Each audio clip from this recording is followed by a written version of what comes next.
Hello everyone, welcome back to the channel. Today we are going to learn 5 amazing idioms that will make your English sound natural and help you score great marks in your exams.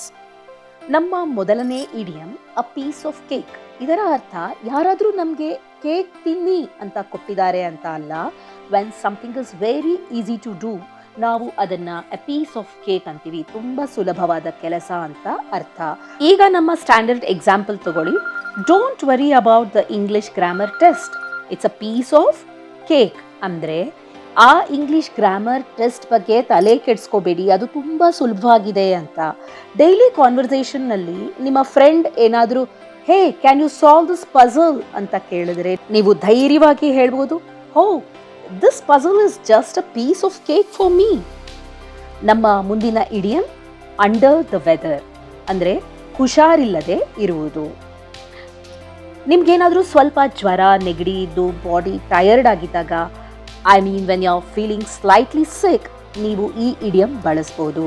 For instance, ನೀವು ಕಾಲೇಜ್ಗೆ ಅಥವಾ ಶಾಲೆಗೆ leave ಹಾಕಬೇಕು ಅಂದ್ಕೊಂಡಾಗ, I cannot attend the class today because I am feeling a bit under the weather. ಅಂದರೆ ನನಗೆ ಇವತ್ತು ಸ್ವಲ್ಪ ಹುಷಾರಿಲ್ಲ, ಹಾಗಾಗಿ ಕ್ಲಾಸ್ಗೆ ಬರಲು ಆಗುತ್ತಿಲ್ಲ. ಇನ್ನು ಮುಂದೆ ಯಾರಾದರೂ ಹೌ ಆರ್ ಯು ಅಂತ ಕೇಳಿದಾಗ, ನಿಮಗೆ ಸ್ವಲ್ಪ ಸುಸ್ತಾಗಿದ್ದರೆ I am a bit under the weather today ಅಂತ ಹೇಳಿ ನೋಡಿ, ನಿಮ್ಮ ಇಂಗ್ಲಿಷ್ ತುಂಬ ಪ್ರೊಫೆಷನಲ್ ಆಗಿ ಕೇಳಿಸುತ್ತೆ. Number 3 is once in a blue moon. ಅಂದರೆ ತುಂಬ ಅಪರೂಪಕ್ಕೆ ಒಮ್ಮೆ ನಡೆಯುವ ಘಟನೆಗಳು. An event that happens very rarely. My brother lives abroad, so he visits us once in a blue moon. ಅಂದರೆ ನನ್ನ ಅಣ್ಣ ವಿದೇಶದಲ್ಲಿ ಇರೋದ್ರಿಂದ ಅವನು ನಮ್ಮ ಮನೆಗೆ ಬರೋದು ತುಂಬ ಅಪರೂಪ. ಅಥವಾ ನಾವು ದಿನನಿತ್ಯದ ಮಾತಿನಲ್ಲಿ ಹೇಳ್ತೀವಲ್ಲ, ಅವನು ಲೈಬ್ರರಿಗೆ ಹೋಗೋದು ವರ್ಷಕ್ಕೊಮ್ಮೆ ಅಂತ. ಅದಕ್ಕೆ ಇಂಗ್ಲಿಷ್ನಲ್ಲಿ he goes to the library once in a blue moon ಅಂತ ಹೇಳಬಹುದು.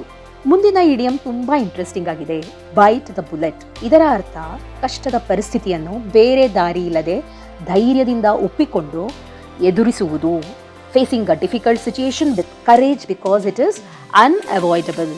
ದಿನಾನು ಓದದೆ ಕೊನೆ ನಿಮಿಷದಲ್ಲಿ ಕೂರುವ ನಮ್ಮ ವಿದ್ಯಾರ್ಥಿಗಳಿಗೆ ಇದು ಪಕ್ಕಾ ಸೂಟ್ ಆಗುತ್ತೆ. Exams are starting next week, so I have to bite the bullet and start studying tonight. ಅಂದರೆ ಮುಂದಿನ ವಾರದಿಂದ ಎಕ್ಸಾಮ್ ಶುರು ಆಗ್ತಾ ಇದೆ, ಇನ್ಮೇಲೆ ಬೇರೆ ದಾರಿನೇ ಇಲ್ಲ. ಧೈರ್ಯ ಮಾಡಿ ಇವತ್ತು ರಾತ್ರಿಯಿಂದಲೇ ಓದೋಕ್ಕೆ ಕೂರಬೇಕು. We just have to face it. ಕೊನೆಯದಾಗಿ ನಮ್ಮ ವಿದ್ಯಾರ್ಥಿಗಳಿಗೆ, ಎಸ್ಪೆಷಲಿ ನಮ್ಮ SSLC ಮತ್ತು PUC ಟಾಪರ್ಸ್ಗೆ ತುಂಬ ಚೆನ್ನಾಗಿ ಮ್ಯಾಚ್ ಆಗುವ ನುಡಿಗಟ್ಟು, burn the midnight oil. Means to work or study late into the night. ರಾತ್ರಿ ಇಡೀ ಎಚ್ಚರವಾಗಿದ್ದು ಕಷ್ಟಪಟ್ಟು ಓದುವುದು ಅಥವಾ ಕೆಲಸ ಮಾಡುವುದು ಅಂತ ಇದರ ಅರ್ಥ. ಇದನ್ನು ಹೇಗೆ ಬಳಸ್ಬೋದು ಅಂದರೆ, she burn the midnight oil to score 100% in her final exams. ಅಂದರೆ ಅವಳು ಫೈನಲ್ ಎಕ್ಸಾಮ್ಸ್ನಲ್ಲಿ 100ಕ್ಕೆ 100 ತಗೋಬೇಕು ಅಂತ ರಾತ್ರಿ ಇಡೀ ಕಣ್ಣಲ್ಲಿ ಎಣ್ಣೆ ಬಿಟ್ಕೊಂಡು ಕಷ್ಟಪಟ್ಟು ಓದ್ತಾ ಇದ್ದಾಳೆ ಅಂತ. ನೀವು ಕೂಡ ಪರೀಕ್ಷೆಯ ಸಮಯದಲ್ಲಿ ತುಂಬ ಕಷ್ಟಪಟ್ಟು ರಾತ್ರಿ ಓದುವಾಗ, your parents can proudly say, my child is burning the midnight oil for the exams. So ಇವತ್ತು ನಾವು ಕಲಿತ ಈ 5 ಇಡಿಯಮ್ಸ್ ನಿಮ್ಮ ದೈನಂದಿನ ಮಾತುಕತೆಗಳಲ್ಲಿ ತುಂಬ ಹೆಲ್ಪ್ ಆಗುತ್ತೆ ಅಲ್ವಾ? Start using them from today it self. ವಿಡಿಯೋನ ಇಷ್ಟ ಆಗಿದ್ರೆ ದಯವಿಟ್ಟು ಲೈಕ್ ಮಾಡಿ, ನಿಮ್ಮ ಕ್ಲಾಸ್ಮೇಟ್ಸ್ ಜೊತೆ ಶೇರ್ ಮಾಡಿ, ಆ್ಯಂಡ್ ಸಬ್ಸ್ಕ್ರೈಬ್ ಮಾಡೋದನ್ನು ಮರಿಬೇಡಿ. See you in the next video. Thank you so much. ಧನ್ಯವಾದಗಳು.